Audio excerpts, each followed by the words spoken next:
Graça e paz, um bom dia a todos. Hoje nós continuamos com os nossos devocionais diários. Estamos no Antigo Testamento, lendo o livro de Números, dos capítulos 19 e 22. Você faz a leitura, medita, se aprofunda na palavra de Deus. No Novo Testamento nós vamos comentar Atos dos Apóstolos, capítulo de número 23.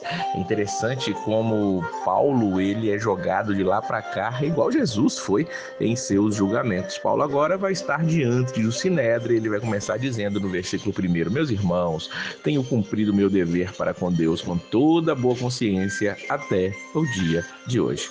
Paulo vai estar ali diante dos membros do Sinédrio, aqueles homens ali proeminentes dentro da nação judaica, fariseus, saduceus, que faziam parte da política, da religiosidade, dos julgamentos dentro ali no meio do seu povo.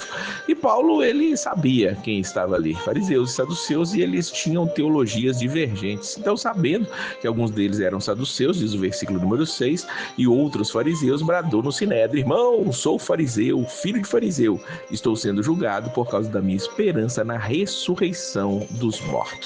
Paulo jogou lenha na fogueira e disse isso, aí começou uma discussão entre os fariseus e saduceus e a assembleia ficou dividida. E tem aqui a explicação de Lucas: os saduceus dizem que não há ressurreição, nem anjos, nem espíritos, mas os fariseus admitem todas essas coisas. Então os fariseus se levantaram ali defendendo Paulo. O versículo 9 diz para nós: não encontramos nada de errado neste homem, quem sabe se algum espírito ou anjo falou com ele.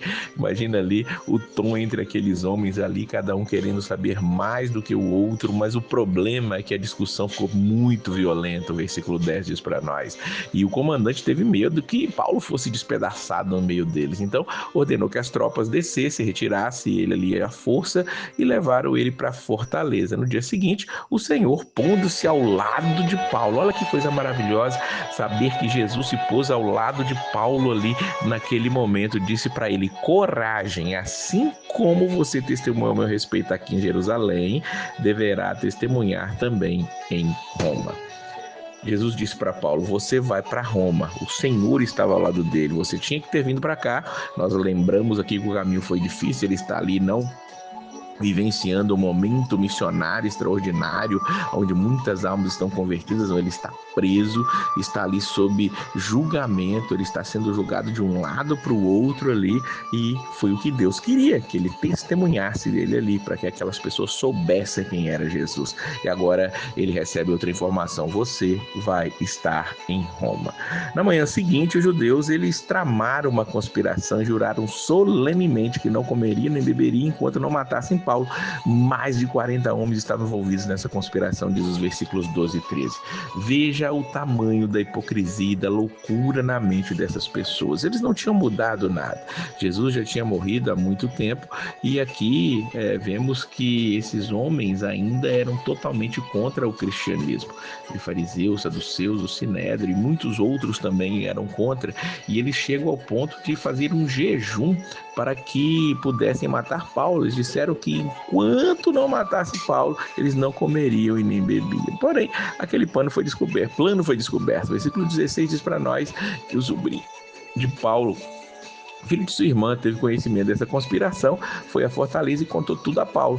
Então, Paulo orientou ele a levá-lo a essa informação ao comandante. O centurião fez isso, levou ele até o comandante, diz o versículo 17, e o comandante despede o rapaz e diz: não diga a ninguém que você me contou isso.